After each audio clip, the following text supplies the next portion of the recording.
In this episode of the International Teacher Podcast, I'm going solo because Matt the Family Guy is with his family or out on the golf course. Our next guest is talking finance. He left California as an elementary teacher, went overseas to places like China and the Middle East, and he's here to share knowledge about international teaching finances. Welcome, Eric.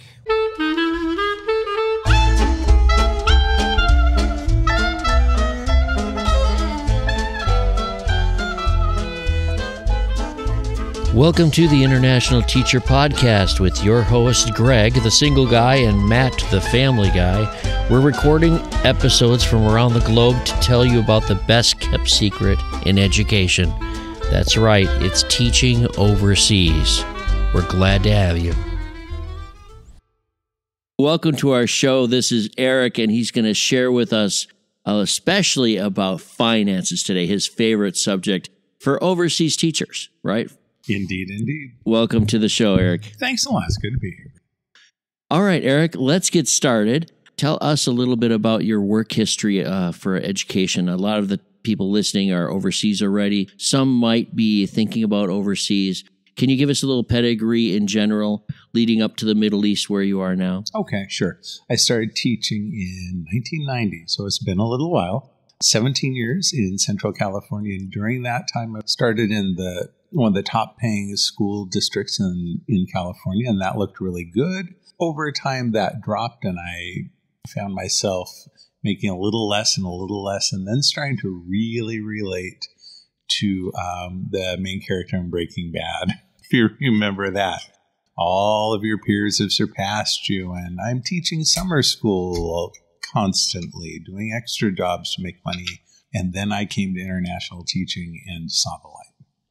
How did you get into the international, by the way, if you can remember back that while? One of my co-teachers at my first school had been abroad for a while. Central America was where he spent most of his time. And we commuted together. And whenever we got really frustrated, he brilliantly just told a little story from time abroad, whatever it would be, and kept planting these seeds because he knew the freedom that was out there and wanted me to be able to have a taste of it. So I'm a slow learner. It wasn't until the 17th year that I got abroad. Those stories always resonate, and I thought, there's got to be more to it than this. So where was your first overseas stint then? Okay, so my first overseas stint was in Shenzhen, China, Sheko specifically. A fantastic place. Started with a smaller international schools group, although they do have many schools. It was just a fantastic spot to get started. I cut my salary by more than 60%, but had an amazing time and still ended up saving more money. I was going to say your savings potential might have still been, it's regulated by what you take with you, what you have back at home, what you've left. So you left a job where you were paying for maybe a house and a mortgage and car, and you're paying taxes in California. Once you go overseas, you have up to, I think, $104,000, which most of us never, ever reach in teaching. Most of us, right? Once you went overseas, you did have savings potential. Oh, incredibly so. Even though you cut your salary, your base salary was cut by 60%. Yeah. You still had, at the end of the day, we like to say savings potential in overseas teaching because it's not about what you make, it's about what can you save at the end of the day, the month, the year. It's about what you don't allow yourself to get caught up in spending. Yeah. So you're more of a money man talk. That's definitely the case. It really is an amazing thing, Greg. When I look back to that first school, it was a very humble start when I went to sign that contract and went from 72,000 or so to 30. Thought, what have we done? This is crazy. But the folks who were hiring us, the other folks we talked to said, just give it time, trust the system. You're going to have a lot less expense in life. And it was amazing. We got abroad and suddenly we could live a lifestyle that we'd never had before. Much more freedom, no commuting, a much more hyper social life, way beyond anything I'd ever imagined. And yet at the end of every month, there's this pot of money just sitting there. And it was shocking to see how much that grew over time.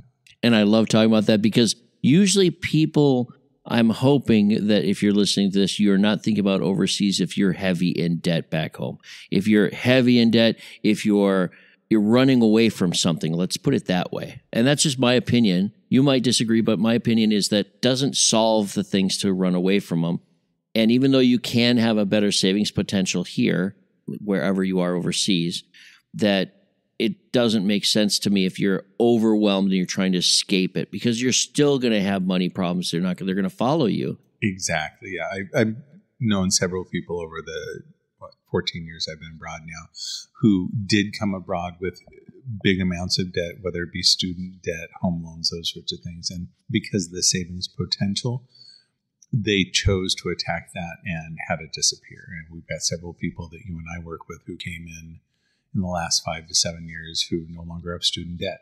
Now, there are also folks who don't have a lot of saving because they got into lifestyle creep and spend a lot of money on fancy buffets on a regular basis, brunch a couple of times a month. I love those things too, just not that often. Yeah, so it's what you make it. If people want to come abroad and save, if they've got debt, this can be a fantastic place to take care of it. In general, going overseas, especially we're talking the upper schools, like not the top tier only, but even the middle tier schools, the ones that are accredited. We're certified teachers. We go overseas, but you and I both teach elementary, which is crazy to say that we make enough money to save at the end of the month, and we still have a car, we still have a maid, we still have a lifestyle, we travel a lot. That's the joy of this secret of living overseas. Absolutely. What are some things that teachers that are leaving the States or even living overseas now, what are some of the secrets of increasing your savings potential or really saving money at the end of the month, at the end of the year,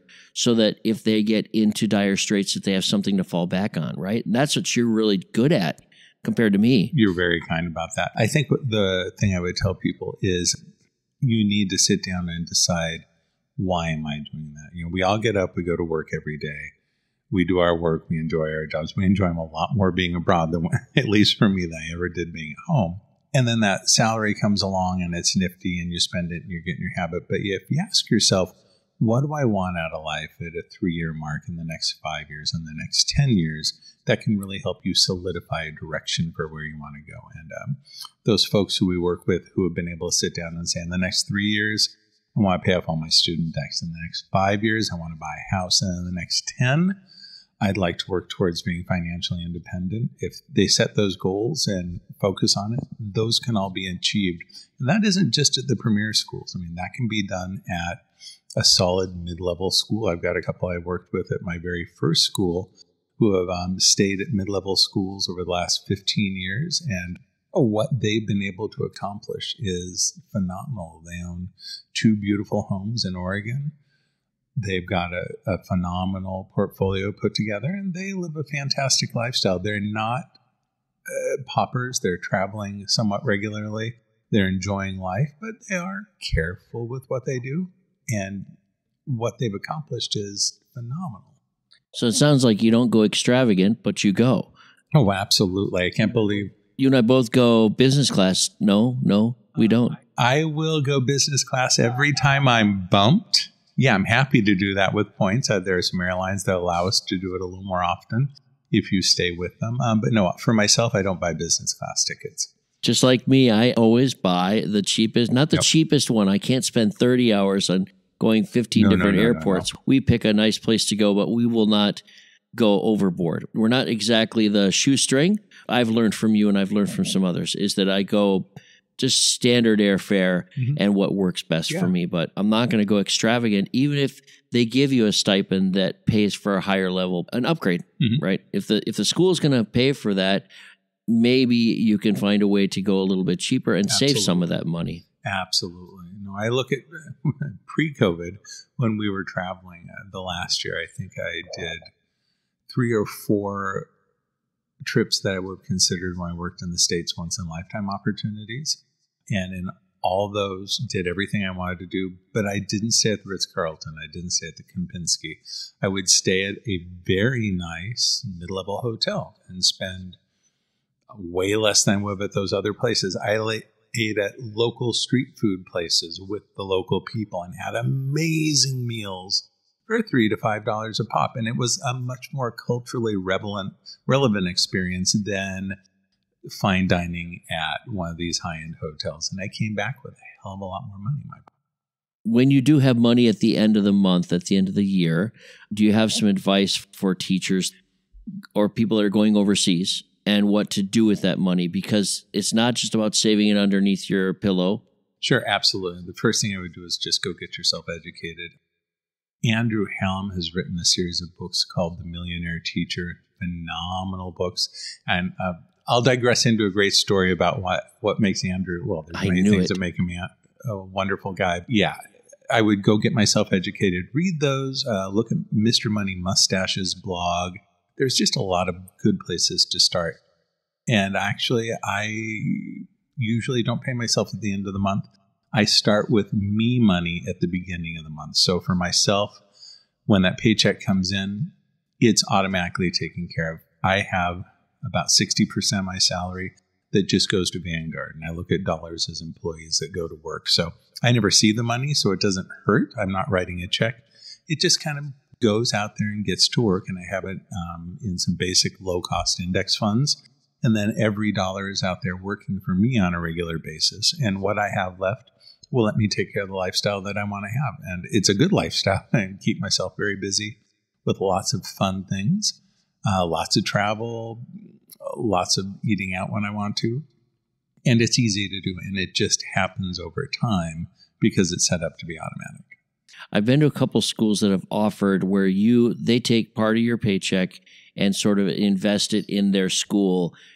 I'm sorry. Right. It's like you're talking about index funds and stuff like that. I don't know anything about money, but I've been at schools before where like 2 or 3 schools back, they did a little retirement for me. Mm-hmm. They would take some money out, they would match a little bit, and they would put it into a retirement fund. And I never worked in the States, so I didn't have any kind of retirement fund. Is that something that you'd recommend teachers do in general, is if you're offered something like that by your school, that you might at least investigate that and think hard about it? I think it's worth looking at, but I think investigate is going to be your main word. I mean, really spend some time at the school before you sign anything. Be there for 3 to 6 months, get a feel for it, the direction you're going. One of my first schools had an opportunity to do that, and I kick myself now for not taking advantage of it because I really do believe in the group. I go back and teach for them again down the road. What they were doing was really worthwhile. It was planting new schools in places that needed to get kids educated. And it's very worthwhile. And they had a decent return for what they were doing. I think in most cases, if it's a group that you feel good about the mission and they can give you historical references for returns and what they've been able to do for folks in the past, great. For myself, I usually just throw everything at a low-cost group like Vanguard or Fidelity. Canadian friends, I would look at what Andrew Hallam has in his book. I don't know about those opportunities, but for us Americans, if you've got a U.S. address, Vanguard, Fidelity, groups like that are going to be your best bet. Super cheap, low fees, and you'll be able to save a lot. I would tell you, please run away as fast as possible from the investment guide that shows up in your international school. They're going to be charging usually 1 to 3% in fees, and that will make a huge difference over time. It can be hundreds of thousands of dollars that just gets thrown away. I've seen guys like that before, and I just ran away because I didn't want to deal with it. I didn't know enough about it. I tried to educate myself, but money wasn't my thing. Yeah. But it sounds like a good thing to do is to take part of your salary, and they say save it for a rainy day, but to look into putting it, if you're American, to put it into a fund where you're not going to see the money and it's saved until later to build up a nest egg, even when you're 25, 30, whatever. You just need to start doing it when you go overseas. Even if you're only making $500 a month, like I did in my first school, I made like $500 US. Right. I put a little piece of that away, but I went through it so fast. Yeah. If I'd put it in a fund, I might not have done that. Right. Yeah, and that's the thing. I mean, the sooner you start, the better off you are. So one of the challenges we have being abroad is that most of us aren't going to have any sort of retirement savings from this. It's a fantastic joyride, but you are in the driver's seat in terms of the long term. So if you're at a school that does have some sort of matching funds and you can do that, great. If you're just getting started, please set some money aside on a regular basis in one of those low-cost index funds and just let it ride. If you're in your 30s and 40s and haven't started saving, it's not the end of the world, but that's something you probably need to grab a hold of much faster and start saving. Right. I was in that group before. So you said educate yourself, and there's also the Millionaire book. You were going to tell us a story about the author of the Millionaire Teacher. Yeah. So Andrew, just before the Millionaire Teacher book was published, I was at a conference and he was speaking. I'd been interested in finance for a while and been reading a lot of different books, and went to hear him speak. What was really interesting is the financial planning group that was sponsoring this conference. The owners of that company were in the back, and they probably spent the first 20 minutes trying to heckle him, ask questions, and prove that Andrew didn't know what he was talking about.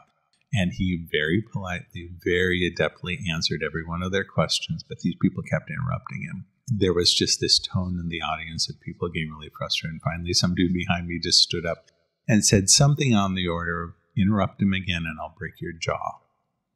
And I thought, wow, okay, so the financial planners are so threatened by what this guy has to say about being able to save money on our own and introducing people to Vanguard, that they're embarrassing themselves in this public setting trying to make this guy look bad. And he's smashing them.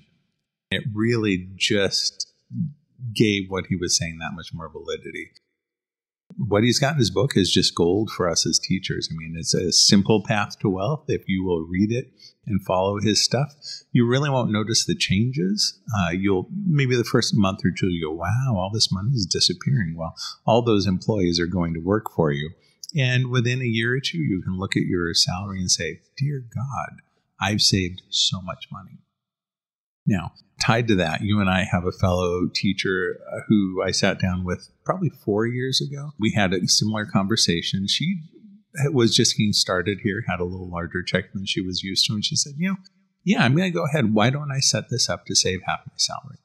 Let's that index fund. Okay, she put it in there. She's leaving this year and has financial independence.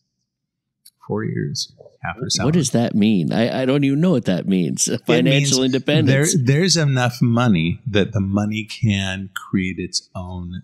It generates its own money. So she's got a large enough nest egg at this point that for the lifestyle she wants to lead, this can throw out cash and keep her going. Oh, I love that. I tell you what, I don't know where to go beyond that.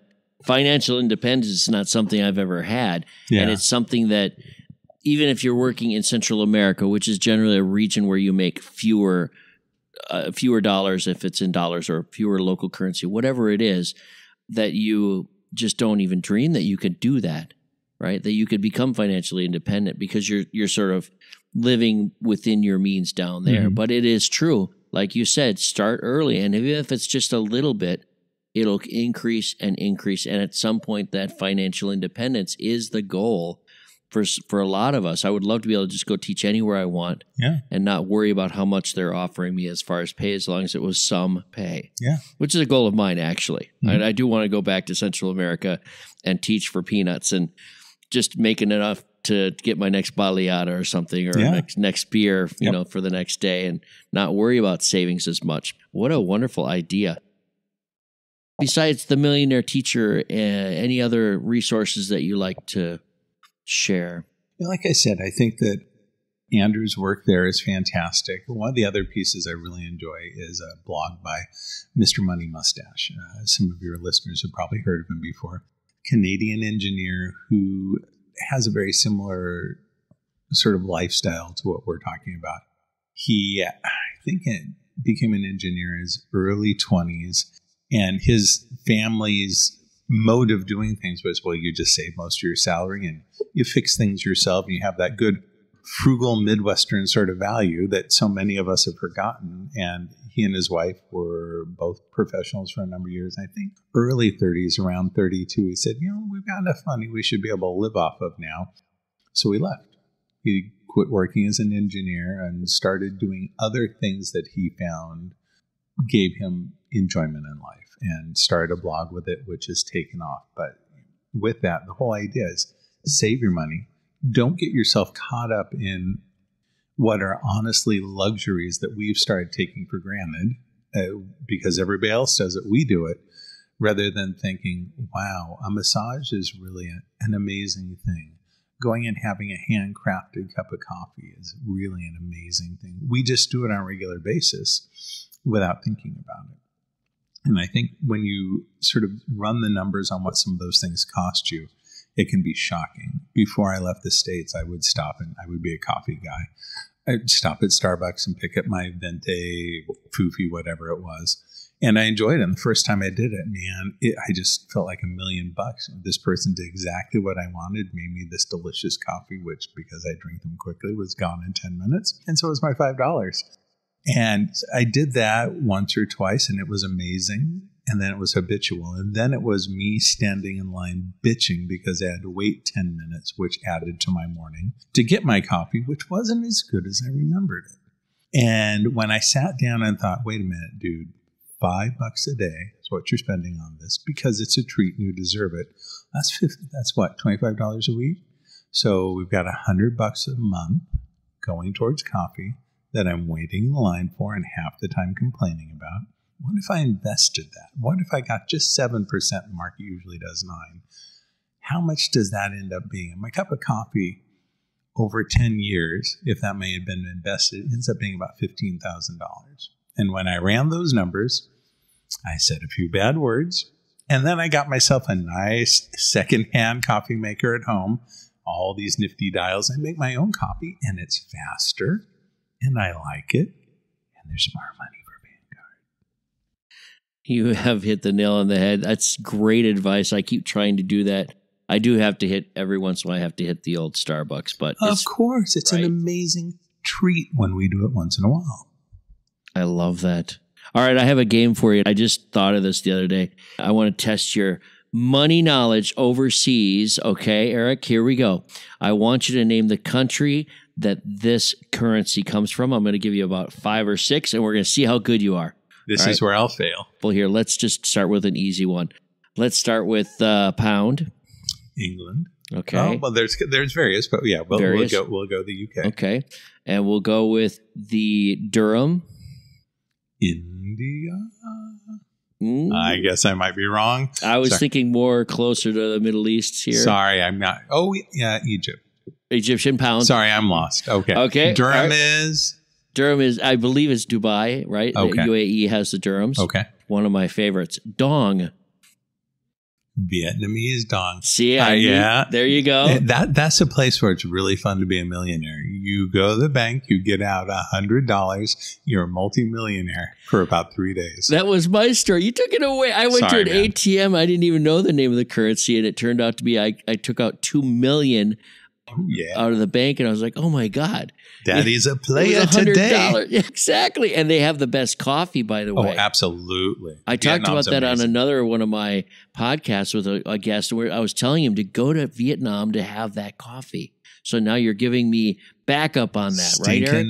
Amazing. Vietnam is one of those places that, okay, as international teachers, your dollar can go so far. You take your kids to Disneyland in the States for 3 days and you're going to spend $2,500. You take your family to Vietnam for a month, eat amazing food, drink this delicious coffee, have massages like a pig. Okay, now I'm going to contradict myself. We don't do massages a lot, but when it's $3 an hour, yeah, we're going to swing those suckers. And yeah, you live like a pig for what, $1,200? Something like that, staying in amazing places on the beach, eating delicious, incredible meals. It's hard to beat. It is, but traveling like this is what it's all about, right? Oh, absolutely. All right, here's another one for you. Lempira. Sorry, blank. All right. Quetzales. Quetzals, Guatemala? Guatemala, nice. Costa Rica? And Guatemala is right. And right next to Guatemala is Honduras. That's where the Lempira is. Haven't been there yet. Been to Guatemala, Costa Rica, but not. Right. Bitcoin? Yeah, no, thank you. Not interested. That was leading into my next question. I'm going to leave you alone with the whole currency game. I love having other people find out what currencies there are, and it's part of our traveling overseas. But I know we're running a little bit short on time. I wanted to see if there's anything else you wanted to talk about as far as finances for overseas teachers. I would always encourage people, look and look at your lifestyle and ask yourself, what am I doing that maybe I don't get as much out of as I thought I would, or what's become habitual for me? What little things could I do to change and make myself just as happy? I mean, where we're at pre-COVID, one of the things that we all like to do is go to a nearby country and go to brunches. And it's an amazing thing. I love brunches. But we have friends who are doing it 3 times a month. And, it's what? $100 on average. Instead of a treat, they're becoming habitual. Right, they're habitual. And then, we're talking about the complaint and the time it takes to get to this other country. Maybe the service wasn't that much. If we do it a little bit less, we get that joy and excitement back from it. And maybe we find something else to do that would be a healthier lifestyle than going over and crazily overeating and over-drinking because we spent a lot of money on it. What things could you fine-tune there? Can you set some money aside and start saving it? And then can you get it into a low-cost index fund and away from that guy who comes to your school? Well, I tell you what, I don't have to worry about that guy anymore. I have put my money away into a low-index fund. I've been trying to save much more.